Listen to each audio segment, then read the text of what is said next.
Welcome to VMware vSphere training from ESX Lab. In this chapter, we are going to take a look at virtual networking.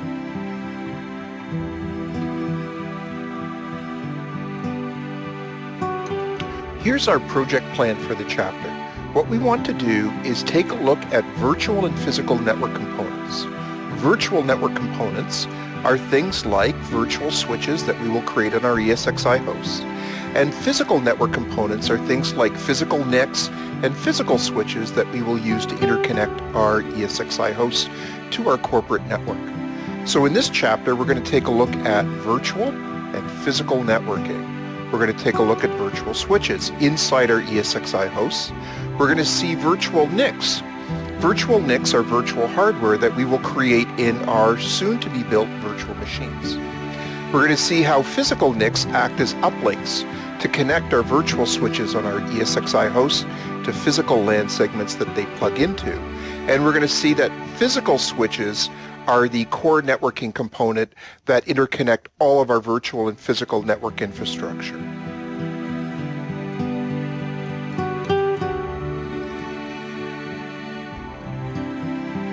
So let's look in detail at what we're going to cover in this chapter.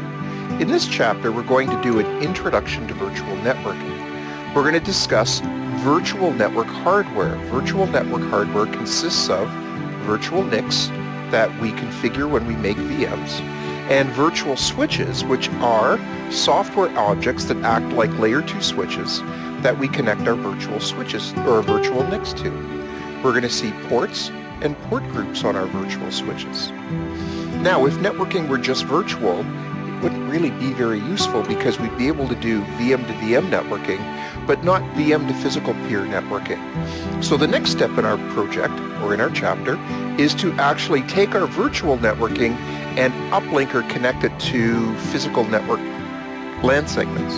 We're going to see how physical NICs can be used to uplink vSwitches to physical LAN segments, and then we're going to see how multiple physical NICs organized into a team can be used to uplink virtual switches to physical LAN segments.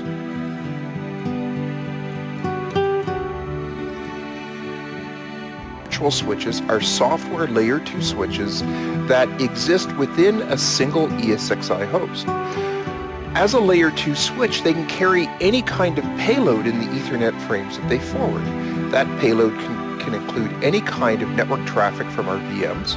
It can include VM kernel management traffic, such as the traffic that we use when we use vSphere client to reach out and manage a standalone ESXi host. It can include storage traffic, such as if we were connecting to an iSCSI SAN. It can include file share traffic, such as if our ESXi host were to mount and use an NFS share. It can include fault-tolerant synchronization replication traffic, which we would do if we had a VMware HA cluster, and within that HA cluster we configured one or more VMs to be fully replicated using fault tolerance. And it can include cluster management traffic, so cluster management traffic would be any kind of network traffic between my ESXi hosts and other ESXi hosts, or the vCenter server that manages those ESXi hosts when the ESXi hosts are organized into either a failure recovery HA cluster or a load balanced DRS cluster. The other type of virtual switch is a distributed virtual switch. VMware refers to these as VDSs. A VDS, or a distributed switch, is a virtual switch that spans many ESXi hosts. What this means is all hosts who are peers in the distributed virtual switch share the same configuration. So they all see and share exactly the same configuration. So the nice thing about distributed virtual switches is you create them once, you configure them once, and the configuration is automatically published to all the member ESXi hosts. The fact that you configure them once makes distributed virtual switches ideal for vMotion configurations, because then that way we don't have to worry about network configuration consistency across all of our ESXi hosts. The fact that they see the same distributed virtual switch makes consistency a done deal. It's already consistent because we all see the same switch and its configuration. Now, distributed virtual switches are created by you, the administrator. using vSphere client or web client connected to vCenter. And it turns out that VMware is placing all of their advanced networking features in distributed switches. Standard vSwitches basically haven't had any feature improvements in about 5 or 7 years. Now, all of these things are great news about distributed virtual switches. The bad news is as of vSphere 6.0, distributed virtual switches are only available to customers who have vSphere Enterprise Plus licenses, which is VMware's most expensive license tier. For that reason, we will be focusing in this chapter on features and capabilities common between standard vSwitches and distributed virtual switches.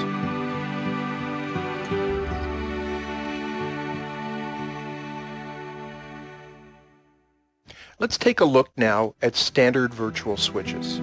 Standard virtual switches are layer 2 switches that exist within a single ESXi host. So this is meant to be a standard virtual switch, as is this and this.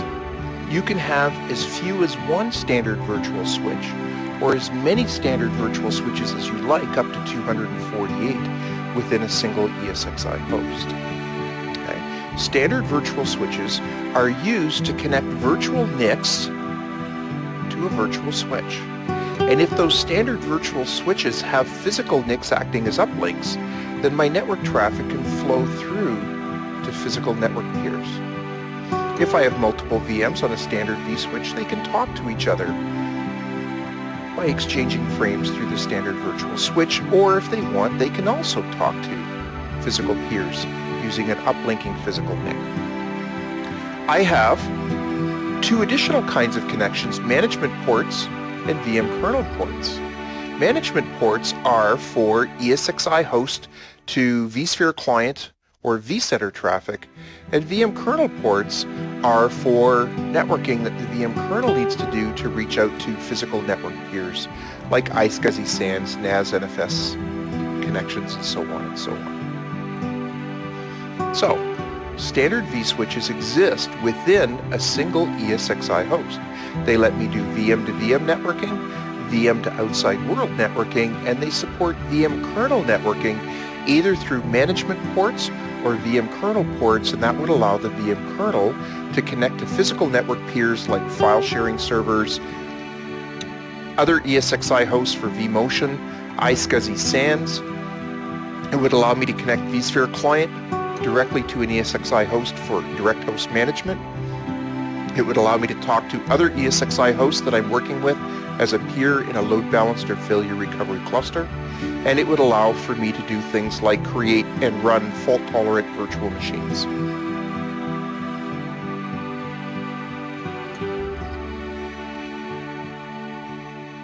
The other kind of virtual switch is a distributed virtual switch. A distributed virtual switch is a layer 2 software switch that spans multiple ESXi hosts. So for example, we have one ESXi host here, we have another one here, we have a third one here, and so on. Distributed virtual switches work like standard virtual switches from the point of view that I can connect VMs to a distributed virtual switch, and I can then use the physical uplink to talk to physical network peers. Or I can do VM to VM networking. I can do VM to outside world networking, like before.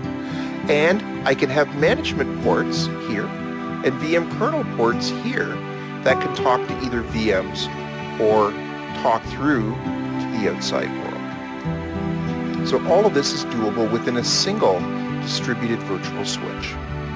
So distributed virtual switches are layer 2 software switches that have the ability to span multiple ESXi hosts. They have many advantages. One of the most direct is that they present a simple unified view of all of the VM kernel port and port group configurations on the virtual side of a virtual switch.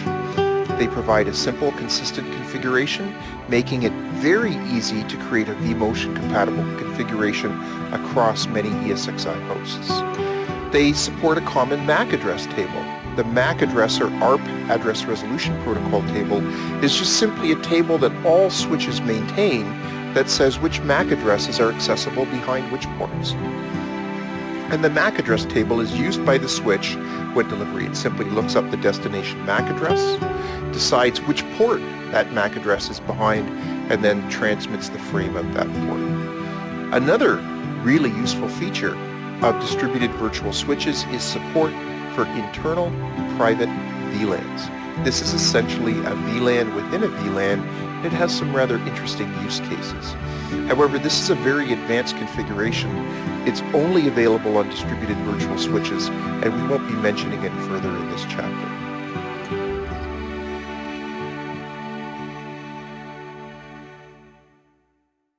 Now, we just talked about the virtual side of networking, virtual NICs, virtual switches, VM kernel ports, port groups, just briefly, but we talked about it. Now let's take a look at the physical side of networking.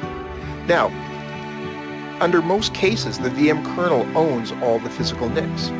Now, the reason why I say that is because there are two special cases, one called direct path and the other one called single root I/O virtualization, which are technologies that VMware supports that allows you to take a physical NIC and present it directly at the hardware layer of one or more VMs. Single root I/O virtualization and direct path have very specialized use cases that most people don't need to bother with, so I won't be mentioning them again in this course. But we will mention them again in the advanced networking chapter that you will be able to see on our website. Now, physical NICs can be organized into 802.3 AD compliant Ether channel NIC teams, or they can be organized into LACP uplink port groups. They can also be configured to participate on 802.1Q compliant VLANs by using VLAN tagging. Now, it turns out that the driver for a NIC imposes a maximum on the number of NICs of that make and model that you can put into an ESXi host. So, for example, the driver for the Intel EtherPro PT NIC maxes out at 24 NICs per host. The driver for the Broadcom 1GbE NIC maxes out at 32 NICs per host unless you turn on NetFlow. And when you turn on NetFlow, the number of NICs that the driver supports is cut in half. If you have high-speed 10 GbE NICs from Intel, for example, you can have up to 16 of them. If you have high-speed 10 GbE NICs from other makers being companies like Broadcom, NetZen, Emulex, QLogic, and so on, then you can only have up to 8. And if you like using InfiniBand, well, Mellanox InfiniBand ConnectX-3 controllers can be used as ultra-high-speed NICs, that is 40 gigabit full duplex NICs, in an ESXi host configuration.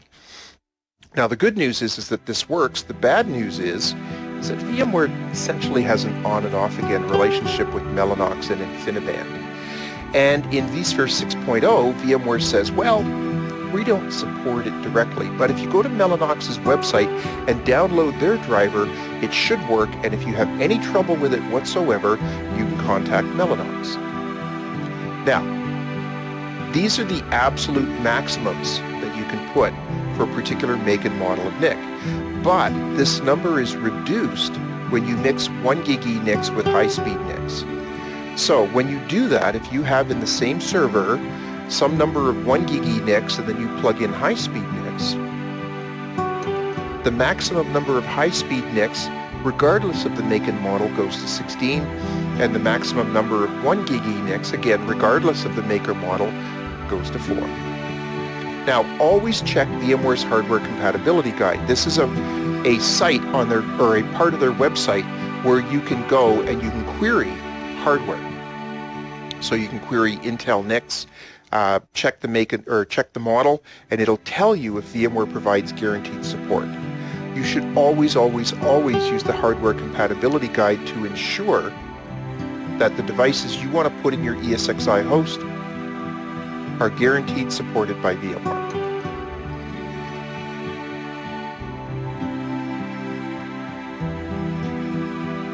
What we've talked about so far is what can you put in your ESXi host. Now let's talk about what we can put in our virtual machines. These are called virtual NICs and are abbreviated to just vNICs. It turns out VMware's virtual hardware supports up to 10 virtual NICs or vNICs within a single within a single VM. The virtual NICs that you can put inside a VM are of just two types now.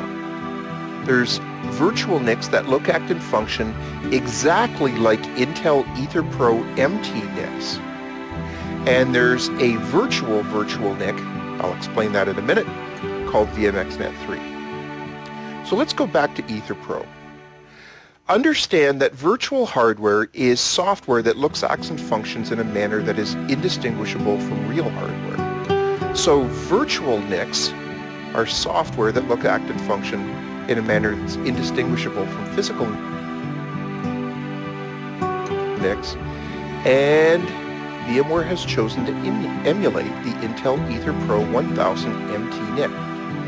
Now, in case you're not up on your NICs, and I don't blame you if you're not, the EtherPro 1000 MT NIC is a gigi NIC made by Intel that uses the old, essentially retired, PCI X bus, those ultra-long white bus slots that you saw in servers 8 or 10 years ago. Doesn't really matter, because the device, the virtual device, identifies itself as an Intel EtherPro MT NIC.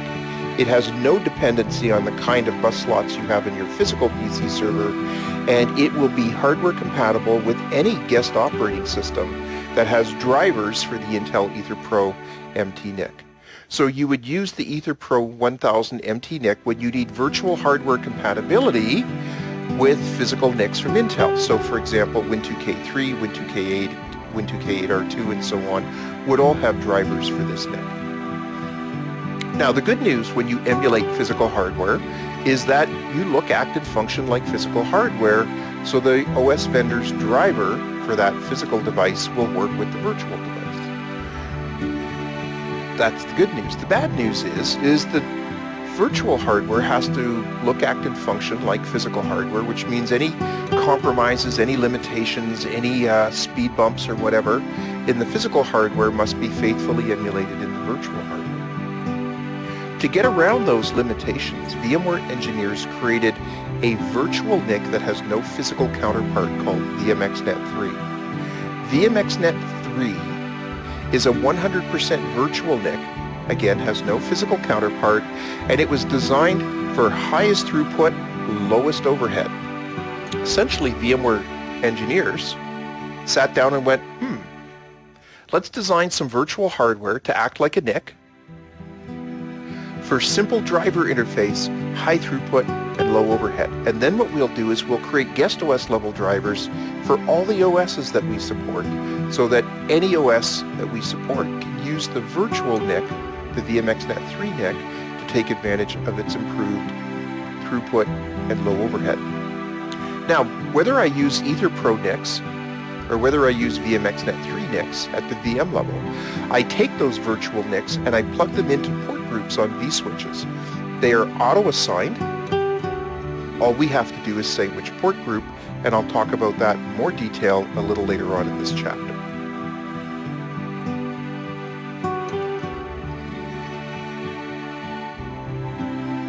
Let's take a look now at virtual switches.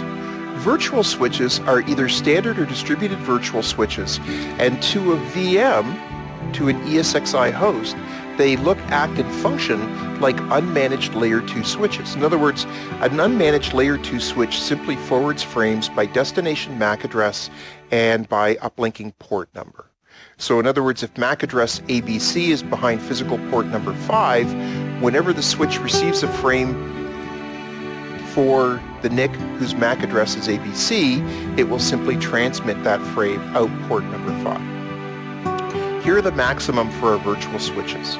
We can have very small to very large virtual switches, from as little as 8 ports to more than 4,000 ports per vSwitch.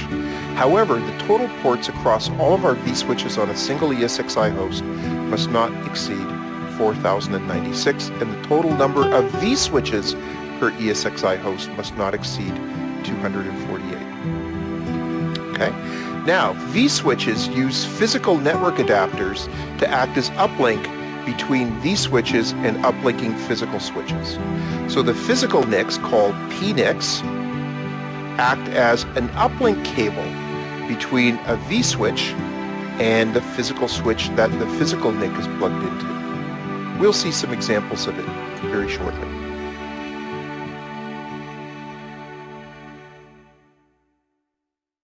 Let's take a look at some different virtual to physical networking configurations that are possible within our ESXi host. So what I have here is a diagram with the VM kernel in the middle. The VM kernel owns all the physical hardware, so anything below the VM kernel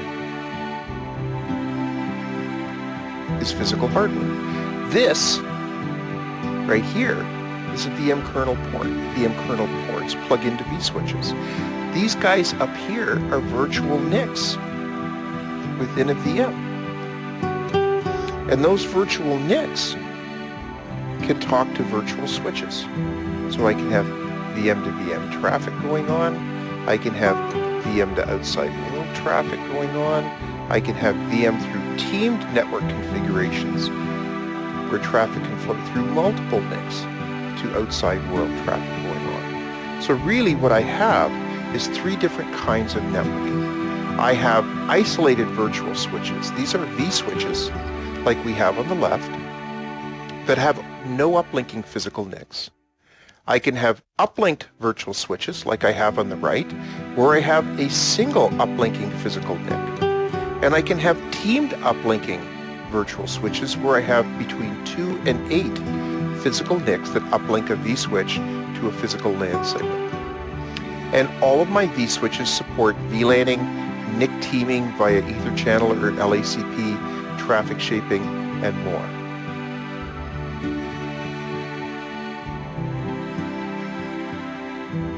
So let's take a look at these different virtual NIC configurations in more detail, starting with isolated virtual networking. It's called isolated virtual networking because my virtual switch is completely isolated from all other network components other than the VMs that plug into it. So there is no uplinking physical NIC.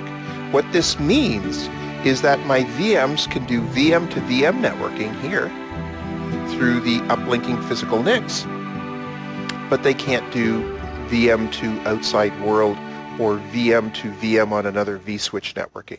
In other words, I can only talk to my peers, I can send traffic this way, I can send reply traffic back, for example, but that's all I can do. There is no way for frames to leave this isolated LAN segment. Okay, so this vSwitch with no uplink acts as a completely isolated LAN segment. My VMs can happily exchange frames with each other. The traffic is completely isolated from all other VMs and all other LAN segments. Because there's no physical network hardware anywhere, my Ethernet frames are being driven by CPU and memory speed. Essentially, my virtual NIC is software, my virtual switch is software, so the software is going to run at CPU and RAM speed, and it's going to be perfect. There will be no collisions, no errors, no physical wire speed limitations, but I lose the ability to do traffic shaping. Now, why would you do this? Why would you create a LAN segment with no physical uplinks? And the answer is, this is ideal for creating isolated test networks, such as if I wanted to clone a VM and power it on. If I just cloned it and powered it on, it would connect to the same network as the source of the clone, and it would immediately IP clash and name clash with the source VM. But if I cloned the VM, connected its virtual NIC to an isolated LAN segment and powered it on, it would be on an isolated network with no ability to talk on the maybe the corporate production network, which is where the source of the cloned VM lives. So my two VMs would be network isolated, they couldn't talk to each other, so no opportunity for name clashes or IP clashes. This is useful for testing. It's also very useful for distributed applications. A distributed application is where two or more VMs run components that collectively make up an application, and they exchange data through networking. So what do I do? I take the VMs running the components of my distributed application, I place them all on a private network, and then I add one more VM to act as a gateway between the private network and the overall corporate network. I'll have an example of this for you in a few slides.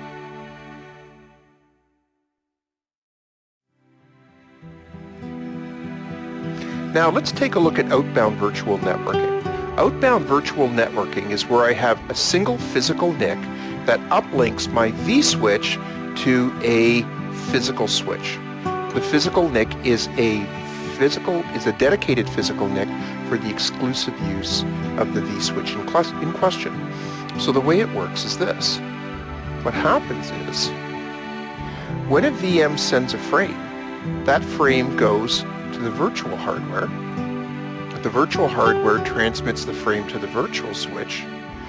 And if the virtual switch can't do local packet delivery, the virtual switch drops the frame on the uplinking physical NIC. The uplinking physical NIC transmits the frame to the physical switch, and the physical switch simply takes the frame and sends it off to the intended physical peer.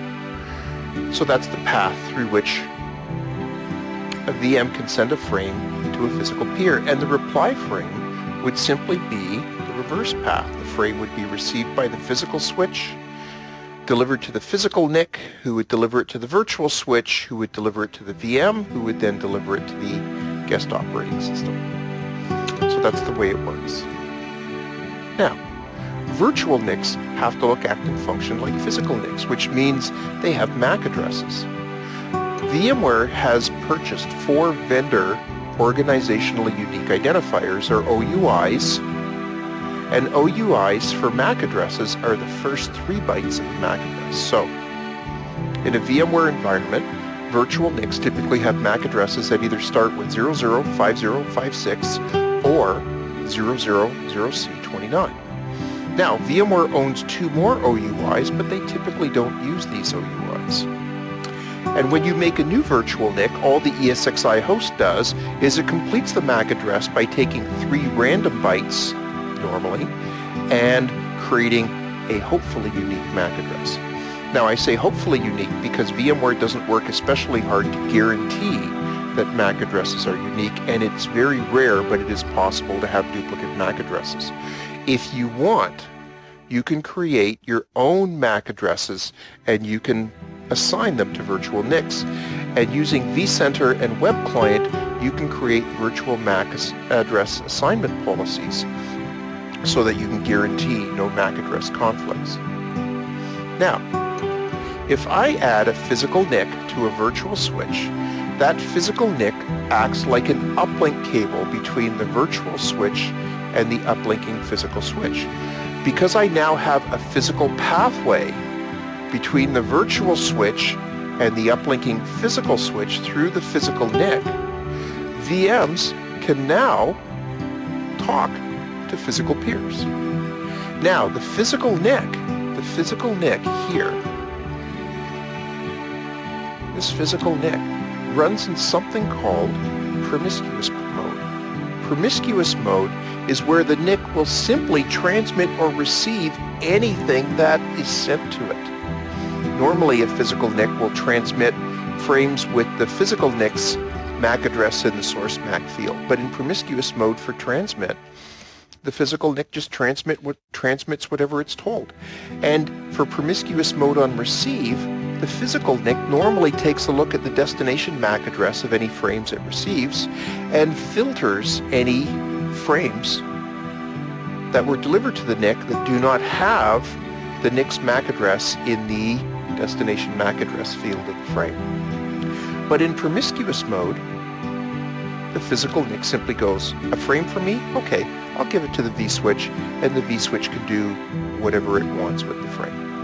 So in other words, the physical NIC in essence is reduced to nothing more than a transmit-receive buffer. It does not have an IP address because it's not even running an IP stack.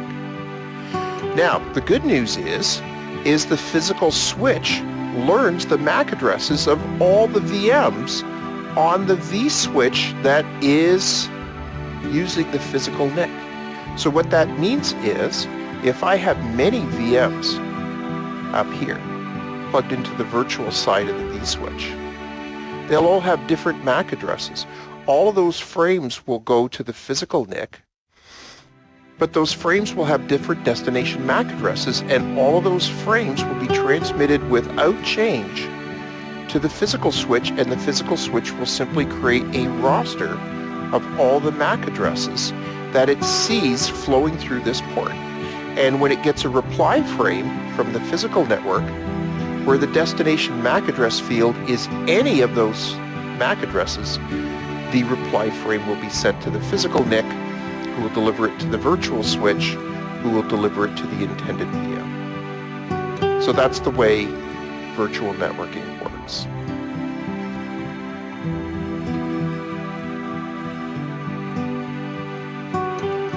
The third type of virtual networking is teamed uplink virtual switches. A teamed uplinking virtual switch can have between 2 and 8 uplinking physical NICs between the vSwitch and a common layer 2 LAN segment.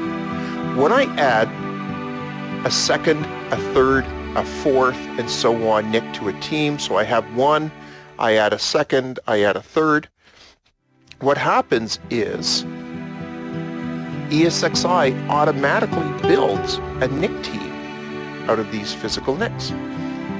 And so what that means is when a frame from a VM goes to the vSwitch will select one of the NICs in the team to transmit the frame to the uplinking physical switch.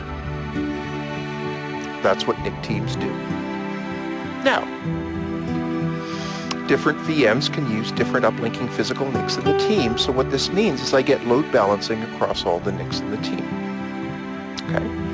So all you have to do is add more NICs to a vSwitch. That automatically creates a NIC team, and the NIC team's job is to improve performance and to improve reliability. Now I can configure this with vSphere Client or later on with Web Client. I simply take additional physical NICs on my ESXi host and I edit the properties of the vSwitch and I assign the physical NIC or NICs to the vSwitch. Now, to a VM, a NIC team is invisible. It's invisible to the guest OS. So what this means is I don't have to do complex network configurations at the VM level. I just simply create a NIC team at the vSwitch level, and the VM benefits from the improved performance and reliability.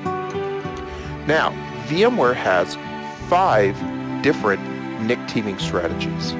These 5 different NIC teaming strategies vary from simple and effective to more complicated and extremely effective at load balancing and NIC availability. Now, the default is that virtual NICs are paired to physical NICs by virtual NIC port number paired to physical NIC port number. So what that would mean, for example, is that when this NIC initializes, the vSwitch would go, well, nobody's using NIC 1 yet, so I'll pair you with NIC 1, and from now on, that's your path through the network to the physical network. So from now on, all traffic from the SQL database would go through the virtual NIC, through the virtual switch, and out this port, this NIC, to all peers out on the physical network. Now, the good news is that if the NIC I'm using fails, the vSwitch will simply assign me a different physical NIC. The bad news is, with port-to-port assignments, a VM can only use one physical NIC. All the other physical NICs are unavailable to a single VM. Different VMs could use different physical NICs, but this doesn't really scale very well. Next. The second way I can do it is pairing by MAC address. This is just a variation of pairing by port number.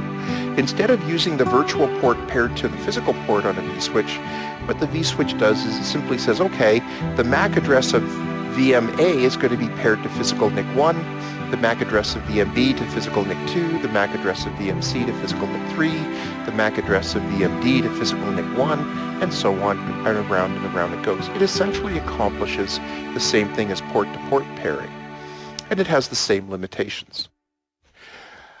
Another NIC teaming strategy is to pair virtual NICs to physical NICs by load. And this is available only on distributed virtual switches. And what happens is, when a VM powers on, the vSwitch says you're going to use this NIC, and all traffic will go through one path to the physical switch. However, the vSwitch monitors load over time, and if it sees that this NIC is very highly congested, it will simply say, well, you know what, let's stop using NIC 1 for that VM, and instead we'll reassign the SQL database to NIC 2. So what this means is, over time, the vSwitch has a look at the load being placed on each of the uplinking physical NICs, and it reassociates virtual machines to physical NICs to distribute the load more evenly. Now, that's fine, but an even better strategy is IP hash. This means either 802.3 AD Ether channel NIC teams or LACP NIC teams, and the idea here, in a nutshell, is these physical NICs are organized into a team.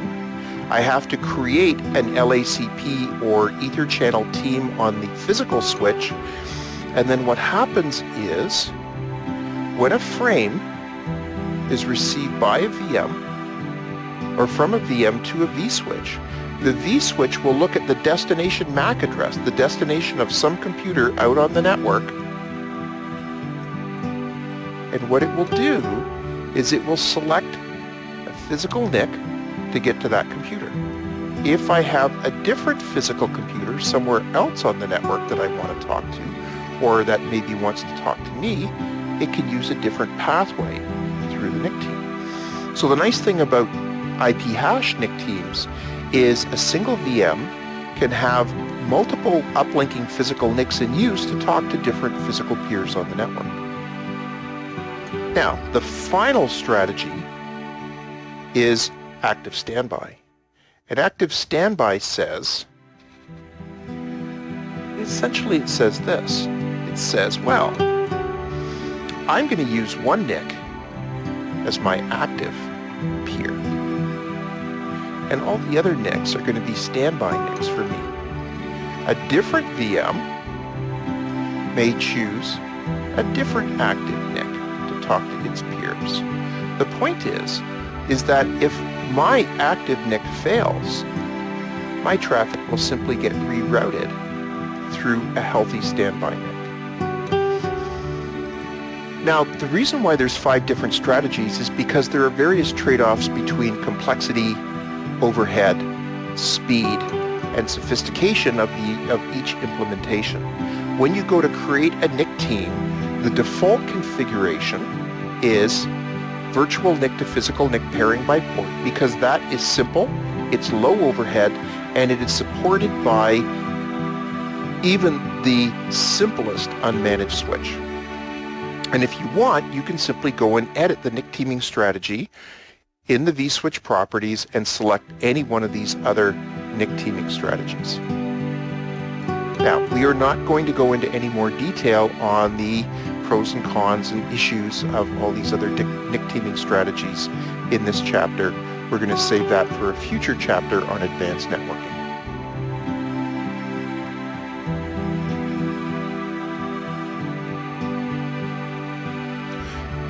vSwitches, like physical switches, forward frames as they receive them to destination devices or uplinks. So what happens is vSwitches have to do the same thing. vSwitches have to take frames they receive and forward them in some way. And they can do local packet delivery, or they can do packet delivery through uplinking physical NICs. So local packet delivery might work like this. If I send a frame to the vSwitch and the destination IP address is a peer on my same port group, then the vSwitch will just deliver the frame locally to the destination VM, and I might engage in a conversation between these two VMs as they perform some function. Alternatively, I might select a different VM, maybe on a different port group. And again, these VMs could engage in a conversation. And again, packet delivery would be within the virtual side of a vSwitch, so Since packet delivery is on the virtual side of a vSwitch, there's no physical networking hardware involved, so all internal packet or frame delivery is perfect. There's no errors, there's no collisions, and there's no wire speed limitations. All frames travel at the maximum speed supported by the CPU and RAM in your ESXi host. On the other hand, perhaps I have a VM that wants to talk to a physical peer, so I hand a frame to the port group. The vSwitch looks at the destination MAC address of the frame and says, well, I can't deliver that locally, so I'm going to select an uplinking NIC, transmit that frame to the uplinking NIC, who will then in turn transmit it to the uplinked physical switch, who then in turn transmits it to some physical peer out on the network. Which NIC in the team is selected is dependent on the NIC teaming strategy that you've configured for your NIC team, as we discussed in the previous slide. Now, when I do remote frame delivery, that is when frames leave a vSwitch, the vSwitch must select a physical uplinking NIC to carry the traffic to the physical switch, and it then transmits the frame to the physical NIC, who then transmits the frame to the physical switch. Speed, reliability, and so on for the uplinking physical network are determined by the underlying physical network hardware and load and so on. So for example, if there's very little traffic on the network, it's very unlikely that we will have transmission errors or collisions or things like that. If the network's busier, we may have retransmits. Also, the uplinking physical network hardware will have some signaling speed, 1 gig, 10 gig, that sort of thing, and that will be the speed that my frame transmits from the physical NIC to the physical switch.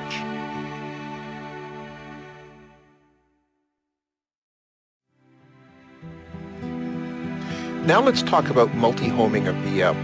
Multi-homing is where I have up to 10 virtual NICs at the virtual hardware layer of a VM. Now, in the physical world, I might organize those NICs into NIC teams for improved performance and reliability.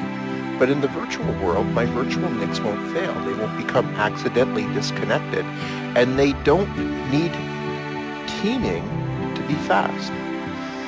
So the only reason to add multiple NICs to a VM is to connect to different LAN segments. With up to 10 virtual NICs, I can connect to up to 10 virtual LAN segments. That means I can use a VM perhaps as a router or as a firewall, performing functions like port forwarding or network address translation to allow network traffic to flow from one isolated network through a gateway VM to an uplinked physical network and perhaps back again. So let's take a look. So in this case, what I have is a VM that I've loaded or enabled firewall services and maybe even proxy services. I multi-home the VM, so I have 2 virtual NICs. One virtual NIC is connected to a vSwitch that has a NIC team so that network traffic can flow through a physical NIC, through a virtual switch, through an uplinking virtual NIC to the operating system. The operating system can then consult its firewall rules, and if everything's okay, forward that frame through to a second virtual NIC and perhaps to a protected application running on another VM. So in this case, this particular VM is acting, let's try that again, is acting as, here we go, a router. Wow, this is getting really busy. So let's erase it. The point is when the frame arrives at the web server, if my website has a dynamic backend, in other words, the data is stored and fetched from a SQL database, the web server may choose to choose to send some network traffic to a SQL database to fetch the data that it needs from some SQL database repository. So SQL fetches the data that it needs, delivers a reply packet the reply packet sends the data the web server needs to fulfill the web request. And now that the web server has the data that it needs, it formats that data and then delivers that data back to the web proxy firewall, who then rewrites it and sends it back through the physical network out to the original peer on the network. So the neat thing about this is this virtual NIC with its IP address acts as a gateway for the isolated LAN segment that we have right here. There is no direct path. There is no direct path at all to the isolated LAN segment. You can't get there from here. You simply can't. The only way through is this one, to the web proxy or firewall VM, who would then take the packet, inspect it, and if it's okay, forward it to the internal isolated LAN segment. So the neat thing about this is it lets a VM act as a gateway router firewall between internal protected networks, protected from unwanted network traffic from the larger corporate network,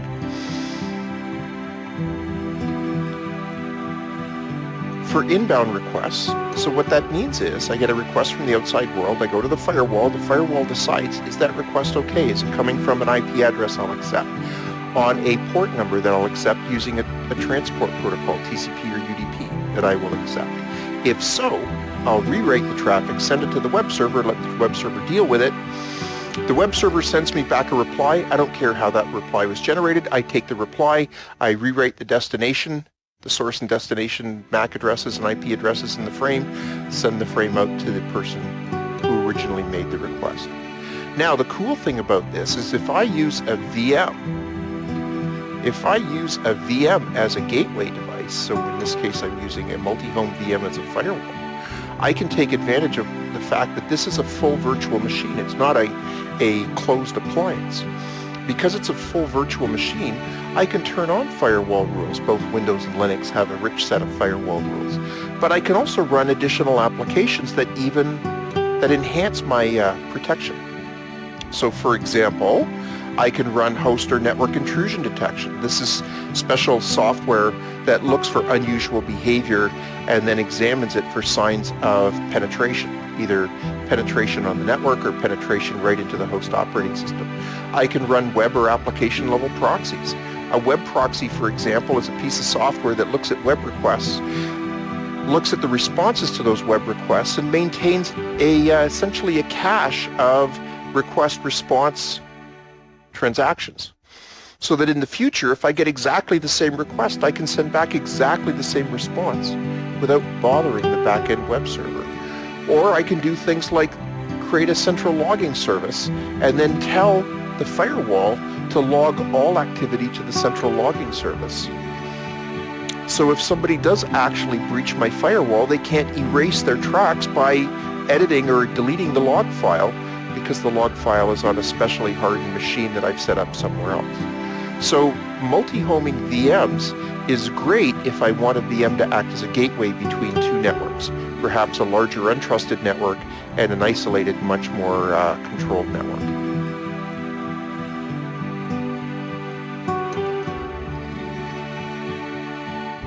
What I want to do now is take a look at the different connection types that I can create on the virtual side of a vSwitch. So what happens is on a vSwitch I have two sides. I have the virtual side and I have the physical side. The physical side would be a collection of one or more physical NICs that I associate with the vSwitch, and I'll show you how to do that very shortly. The virtual side is the set of VM kernel ports and virtual machine port groups that I create for my vSwitch. Now, let's talk about these different configurations on the virtual side of a vSwitch. VM kernel ports are essentially network connections that are used by the VM kernel for the VM kernel's direct networking needs. So management ports for direct vSphere client connections, VM kernel ports used by vCenter to send cluster management traffic for load balanced or failure recovery clusters, VM kernel ports used for vMotion when I'm hot migrating a VM from one ESXi host to the next. VM kernel ports used for IP storage, when the VM kernel needs to connect to an iSCSI SAN and do storage IOs over an Ethernet TCP/IP network. Or maybe a VM kernel port used for NAS NFS file sharing traffic, or a VM kernel port used for fault tolerance. Now, in most cases, a VM kernel port can be used for multiple purposes. And the reason I say most cases is, as we'll see shortly, certain configurations like vMotion require that I explicitly declare that the VM kernel port is going to carry this traffic. But in most other cases, for management traffic, cluster traffic, IP storage or NAS traffic, and so on, no special declaration is required. Now, the other thing I create on the virtual side of the vSwitch is a port group. And a port group, as we'll see in the next slide, is simply a named set of ports used for VM networking.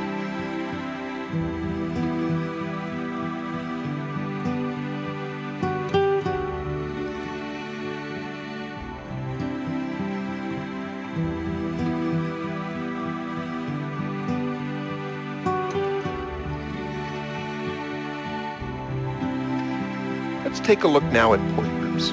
As I said in the previous slide, port groups are simply named sets of ports that virtual NICs and VMs plug into. The name can be anything we want, and we can have as few or as many port groups as we want on a vSwitch. The configuration is entirely up to us.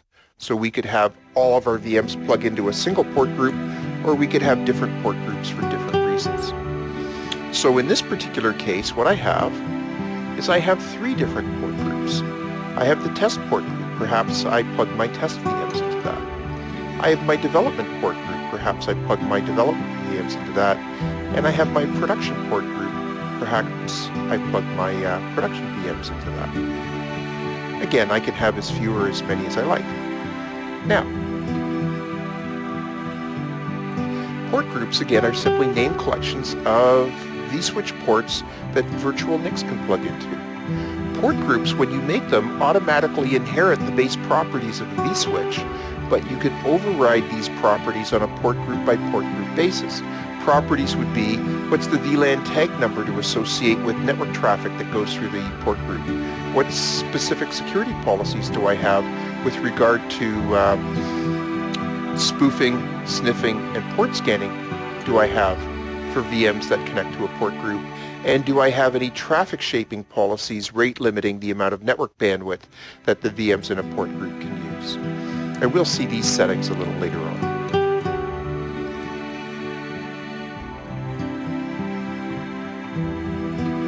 So it is very easy to add a new vSwitch to our network configuration. What you do is you simply go to the configuration tab of your ESXi host, go to the networking view in the hardware box, and click the Add Networking link. When you do that, you get a 4-step wizard that allows you to define a new type of vSwitch along with the connection that it's going to offer on the virtual side of the vSwitch. So the very first step in the wizard is, what kind of connection would you like? You have a choice between two kinds of connections. You can have a virtual machine port group. This is the named set of ports that I'm going to use in the future to plug VM virtual NICs into. Or, if I want, I can select a VM kernel port. This would be a brand new port on a vSwitch that's going to require an IP address, netmask and gateway, and that VM kernel port will be immediately available by the VM kernel to send network traffic through the port, through the vSwitch, through the uplinking physical NIC to the physical LAN segment that physical NIC connects to. So I simply go through the wizard, select the type of configuration I want, and then complete the wizard.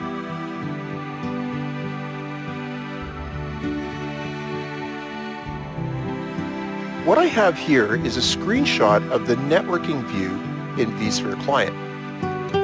So what I've done is I've started with the configuration tab, so I can see it right here, configuration tab.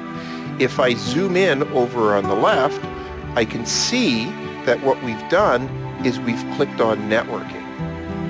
And then if I zoom out, what we can see is 3 different vSwitches. I have vSwitch 0, vSwitch 1, and vSwitch 2. Now, this particular view uses tall rectangles as a vSwitch. So this is vSwitch 0, this is vSwitch 1, this is vSwitch 2. So this rectangle is meant to represent a software switch. On the left-hand side is the configuration of the virtual side of the vSwitch, and on the right-hand side is the configuration of the hardware side of the vSwitch, any uplinking physical NIC. So in this case, vSwitch 0 is a teamed uplink, vSwitch 1 is just an uplinked vSwitch, and vSwitch 2 is an isolated vSwitch with no uplinking physical NICs. Okay, now vSwitch names are auto-generated by vSphere client. So you simply get vSwitch 0, 1, 2, 3, 4. You don't really have an opportunity to name your vSwitches. Okay.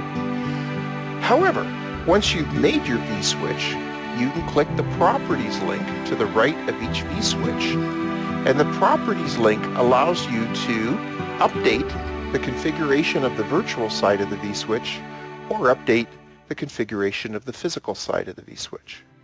When you're making port groups or VM kernel port names, what you should do is select names that are meaningful to you, but you should avoid names that have special characters in them. So you should stick with alphabetics, digits, and a very limited number of special characters.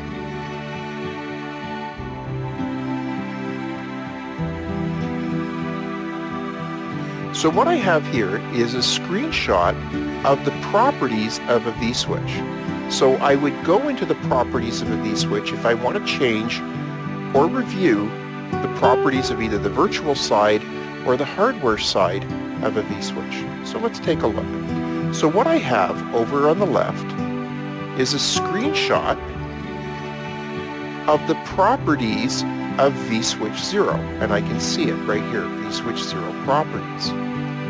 I have 2 tabs. The Ports tab is the virtual side of the vSwitch, and the Network Adapters tab is the physical side of the vSwitch. On the Ports side, I see the vSwitch itself, I see a port group, and I see a VM kernel port. I would have to click on these things to actually see the properties of the individual items. So let's zoom back out. Now in this case, what I've done is I've clicked on the vSwitch itself, and when I do that, I get the base properties of the vSwitch. So I can see, for example, that the vSwitch has 120 ports on the virtual side of the vSwitch, that its maximum transfer unit, in other words, the maximum payload size of Ethernet frames that it can handle, is 1,500 bytes. And I can see some other properties that are partially obscured down here. If I want to change the base properties of the vSwitch, I simply click the Edit button while the vSwitch itself is selected.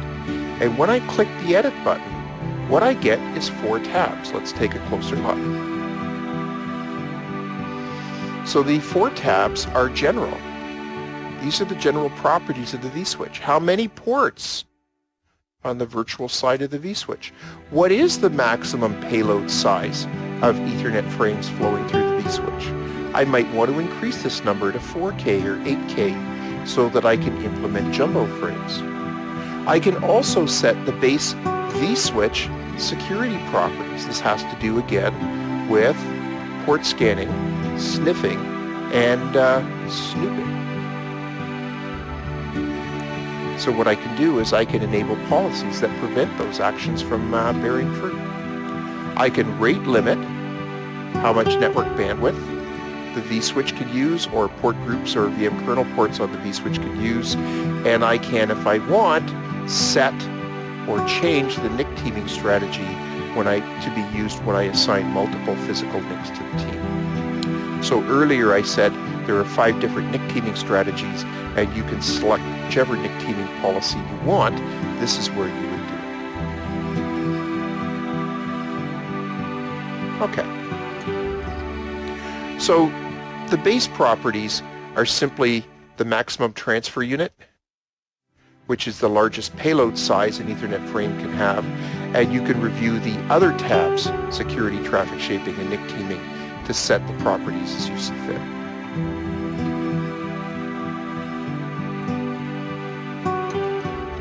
Now, let's take a look at how we would create or update a NIC team. So creating a NIC team is where I take a vSwitch with 0 or 1 NICs and I assign it to a total of 2 or more NICs. And updating is where I already have a NIC team and I want to either add or remove NICs from the team. How would you do that? Well, the way you do that is you go to the physical side of the vSwitch. And in order to see this, we're going to have to zoom in a little bit. So first of all, let's zoom in. You'll notice I've selected the Network Adapters tab here. And the Network Adapters tab gives me a roster of the physical NICs on the team. In this case, there's only VM-NIC 0. It's running at GigE full duplex. Okay, now let's zoom out. So what do? I click the Add button, and when I click the Add button, what that does is it starts the Add Adapter Wizard. And the Add Adapter Wizard takes me through 3 steps. And the key step is, let's take a closer look, it presents me with a roster of all the physical NICs on the machine in 2 categories. Unclaimed physical NICs is a roster of physical NICs that have not been assigned to vSwitches. And what I can do if I want is I can select 1 or more physical NICs by just clicking it, and what that says is add this NIC to the vSwitch. So if I wanted to, I could click multiple NICs and it would add both NICs to the vSwitch. The other thing you'll see is you'll see a roster of the physical NICs that are assigned to other vSwitches. And if I want, I could steal 1 or more physical NICs away from other vSwitches and assign them to the vSwitch that I'm working on. I need to be very careful if I consider doing that, because if I steal away the last NIC on a vSwitch, it would lose its ability to talk to physical peers. And so would all the VMs and VM kernel ports on that vSwitch. So that's how you create a team.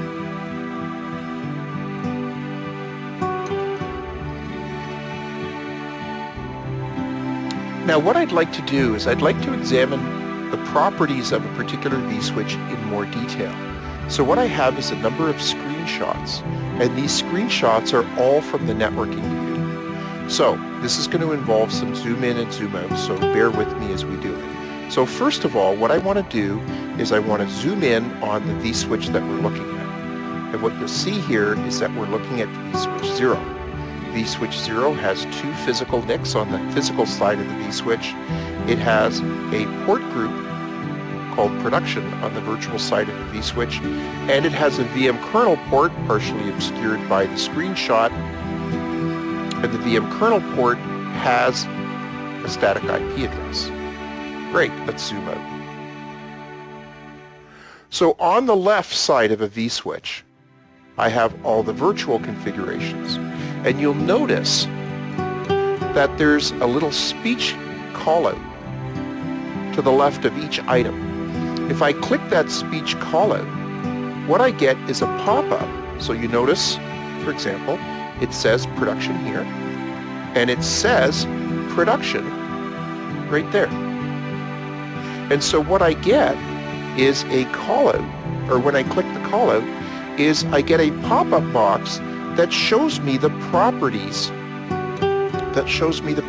of the item I checked. So in this case, the properties include the network label. Oops, let me just erase that. The network label and VLAN tag. So the network label is production. There is no VLAN tag, which is implied by the fact that the number 0 is there. I can see the security properties. The port group is configured to reject promiscuous mode at the VM level, but accept MAC address changes or forged transmits at the VM level, and I can edit the properties of the vSwitch and change these security policies if I see fit. I can see, because There are no values whatsoever here. That traffic shaping is simply not configured.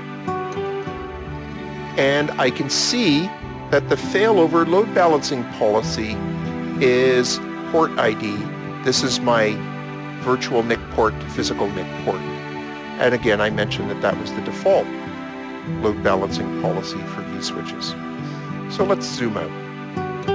And if I take a look under failover and load balancing, I'll see that there's other policies as well. Now, over on the physical side, I can see I have two physical NICs.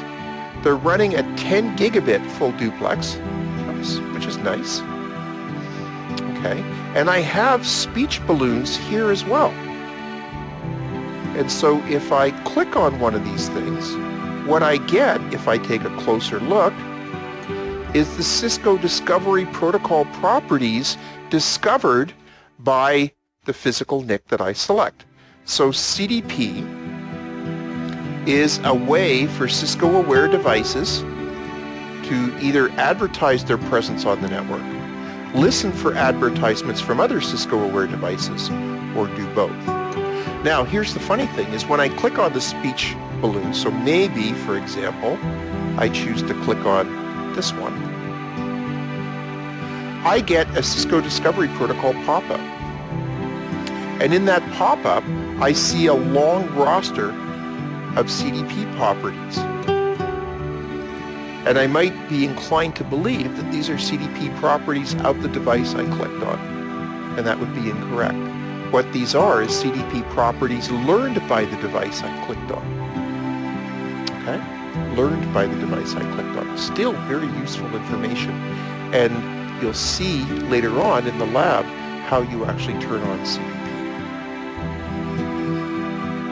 So the point simply is that I can use the callouts either on the left side or right side of a vSwitch to learn the settings of ports or port groups, left side, or CDP properties, right side.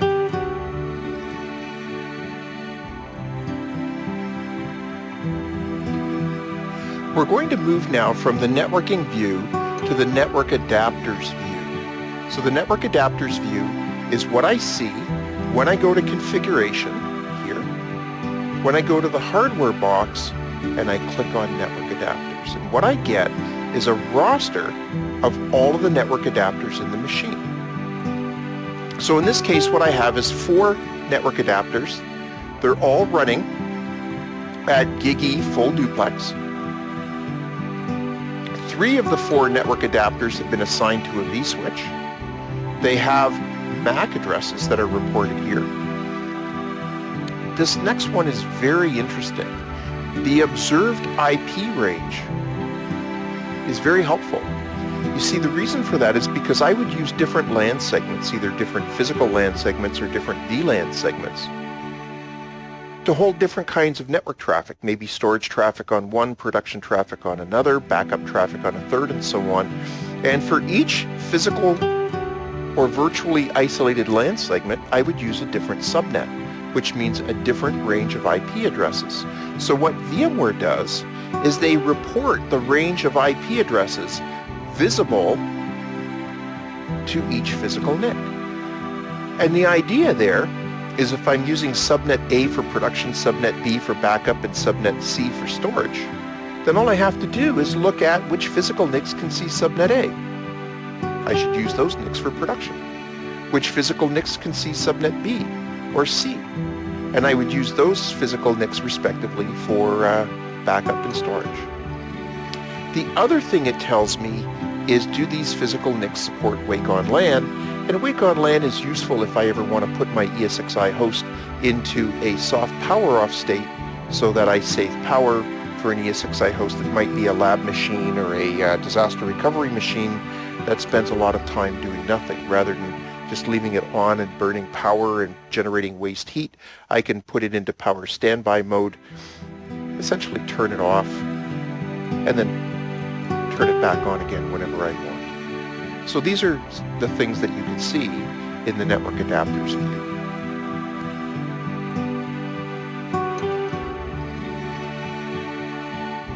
Now, we've had a good long discussion of virtual switches, and we focused primarily on standard virtual switches because standard virtual switches are universal to ESXi hosts at all license tiers. What I'd like to do now is talk about some good rules of thumb that you should keep in mind when you're working with virtual switches. So let's go through it. First one, a physical NIC, a PNIC, can be used by a single vSwitch at a time. I cannot share physical NICs across multiple vSwitches. I can reassign physical NICs to new vSwitches, but I cannot say, okay, vSwitch 2 and vSwitch 3 are sharing VM NIC 5. It simply won't let me do that. Only one vSwitch can own a physical NIC at a time. Here's another one. vSwitches cannot uplink to each other.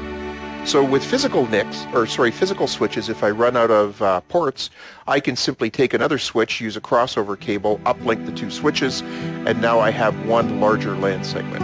With vSwitches, I can't do that. Why? Well, VMware's not given us that capability, but it turns out it's not a big deal.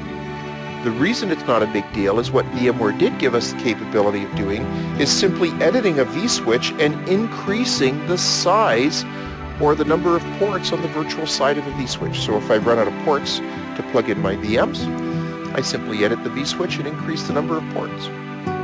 It's simple as that. So uplinking vSwitches is simply not a necessity. If I have multiple physically isolated LAN segments, and I want to connect VMs to those physically isolated LAN segments, I need at least one physical NIC connected to a vSwitch, uplinked to each LAN segment to be able to talk to physical peers on those LAN segments. Okay? If I have virtual LAN segments superimposed on the same physical LAN segment, in other words, I have VLANs, I can take one or more physical NICs and trunk them. Trunking means configuring the port that the physical NIC plugs into on an enterprise managed switch, telling that port that this physical NIC is a member of VLAN 1 and VLAN 2 and VLAN 3 and VLAN 7 and VLAN 21, or however many VLANs you happen to have. Now, when I organize physical NICs into a team, they must uplink to the same subnets. In other words, they must all uplink to exactly the same LAN segment, and they must be able to see exactly the same subnets.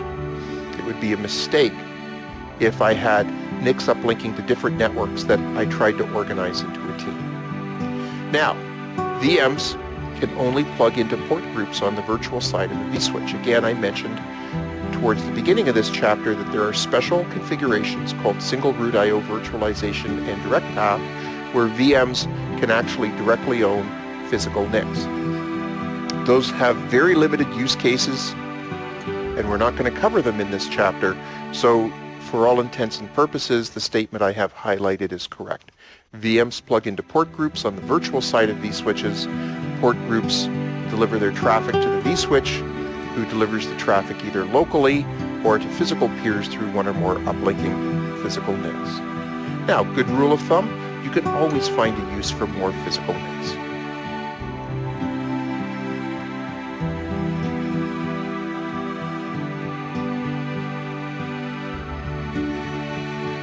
If you have a VMware environment, it would be a good idea now to go off to that VMware environment and in a isolated part of the environment where you won't interfere with any production traffic to experiment with networking. Your networking lab should have you do the following. You should review the properties of existing vSwitches, both on the virtual side and the physical side. You should see how to create a new virtual switch, and on that virtual switch add a VM kernel port, perhaps for vMotion, and then assign one or more physical NICs to that vSwitch. You should try creating a vSwitch for internal use only. Create one or more VM kernel ports or port groups on the virtual side of the vSwitch, but do not assign any physical NICs. You should try upgrading an existing vSwitch to a team by adding one or more physical NICs to the vSwitch, and you can try enabling Cisco Discovery Protocol on one of your vSwitches. If you're using the ESX lab environment, we have lab documentation that tells you how to do all of this. Otherwise, please gently experiment on your own environment so that you can practice on how to do do all this.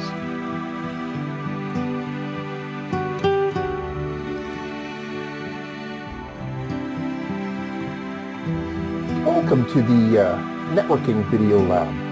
So what I'm going to do is I'm going to launch vSphere client, log in as root with root's password, and I'm going to take you through various network tasks, setting up a freshly installed ESXi host with a more reasonable network configuration. And I am following the steps in the esxlab.com lab guide. So we've just logged in. Here's our ESXi host. We can go to the configuration tab and we can take a look at networking. And what we see here is the default network configuration for a freshly installed ESXi host. The default network configuration has a single vSwitch whose name is vSwitch 0. It has a physical configuration, the uplink adapters assigned to the vSwitch, and it has a virtual configuration that in this case consists of two components. Those components consist of the management port. The management port is the port that was created automatically during the ESXi install, and the management port got the IP address, netmask, gateway, fully qualified name, domain name that we assign to the ESXi host. So when we point vSphere client or host client at an ESXi host, we talk to it through the management port. And the other port we got was a virtual machine port group called VM Network. And VM Network will be used for future virtual machines to connect to the vSwitch and take advantage of VM-to-VM networking and VM to outside world networking. Now what we want to do is take this standard vSwitch configuration and upgrade it. And we're going to upgrade it in various ways. We're going to add new vSwitches, upgrade the existing vSwitch that we have, and so on. So what we're going to do is we're going to start by updating the properties of the existing vSwitch. So we're going to click the Properties link, and you'll notice the Ports tab. This is the virtual side of the vSwitch, and it includes the vSwitch itself. So on the Ports tab, I can see the vSwitch. It has 120 virtual ports. I can see it here. I can see the maximum transfer unit size, the largest amount of data we can stick in an Ethernet frame, is the standard 1500 byte payload. And I can see various properties, security, traffic shaping, NIC teaming, and so on. If I want to change the vSwitch base properties, I click the vSwitch in the roster and I click Edit. And here I have the 4 properties that I can change. General, how many ports on the virtual side of the vSwitch? You notice I have different values I can click. I have payload size, and assuming that I verified that my hardware can do jumbo frames, I could dial up this number to whatever my hardware is capable of doing. 4096 is a very common number for jumbo frames. A larger number, 8192, is very common for more enterprise class gear. I can see security properties, traffic shaping properties, and NIC teaming properties, but I'm not going to go into these properties in any more detail. I just wanted to make you aware of them. Now, what I'm going to do is go to VM Network, which is the default port group for VMs to plug into, and I'm going to change its name. So I'm just going to click Edit. And when I click Edit, I can click and update the general security, traffic shaping, and NIC teaming properties of this specific port group. In this case, I just want to change the name. We're going to use this port group for plugging VMs into our production LAN segment, so I'm just going to call the port group production, because you plug into production, you get onto the production network. And literally, that's all you need to do. And the name immediately changes to production. Okay, so for now, that's all we're going to do on this vSwitch. What we'd like to do now is make a brand new vSwitch. So we're going to click the Add Networking wizard up here.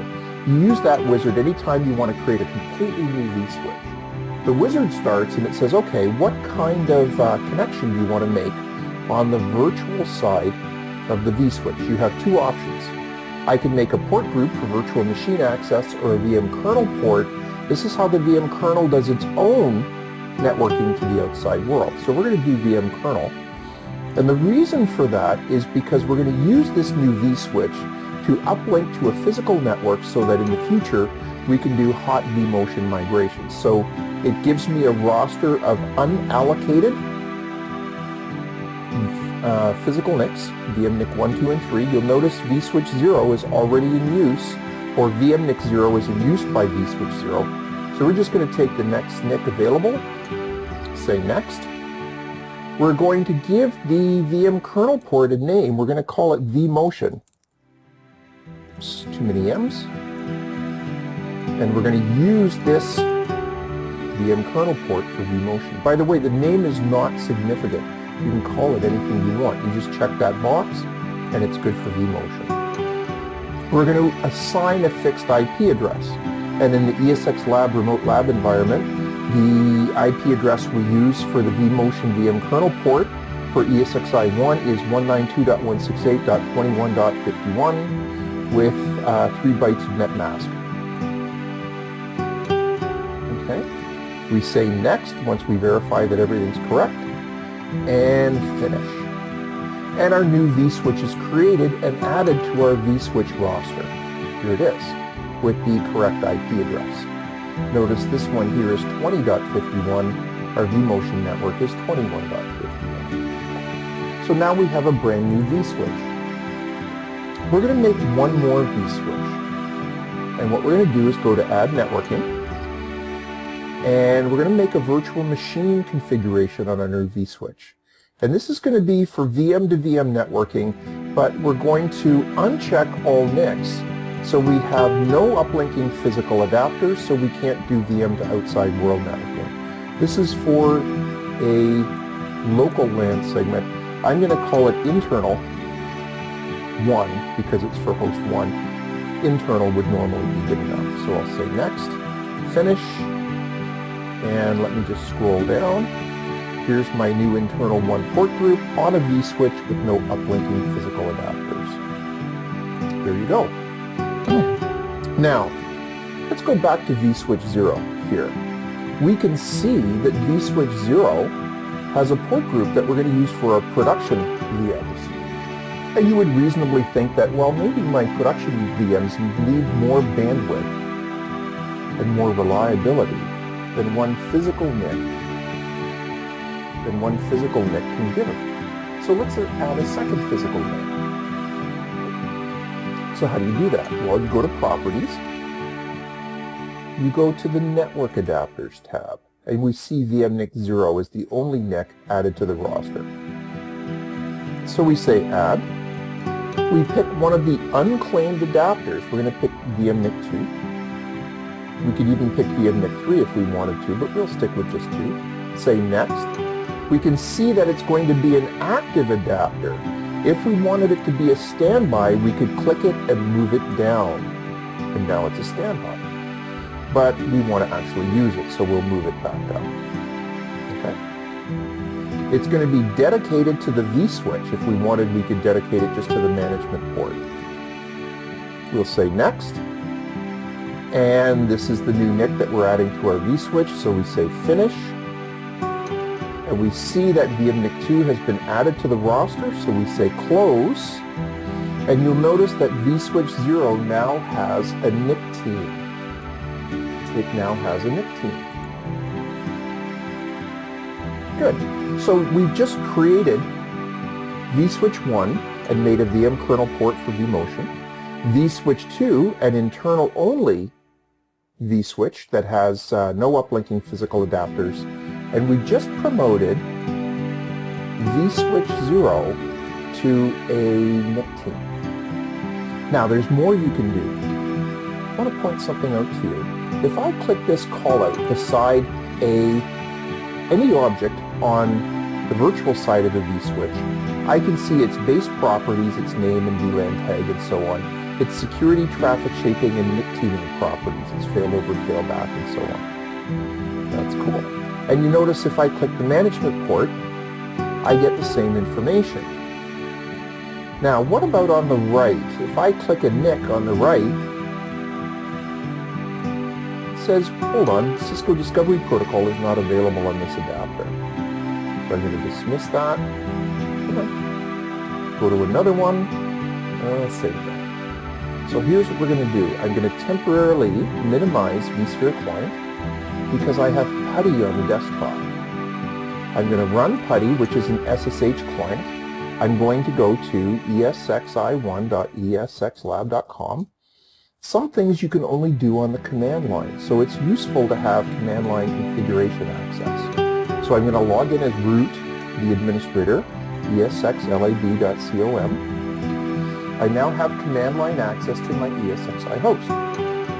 Cisco Discovery Protocol is a discovery protocol, obviously from Cisco, and discovery protocols are used by network management tools to determine what devices are out on the network and what properties they have. So with Cisco Discovery Protocol turned on, a device can advertise its presence on the network and listen for other devices on the network.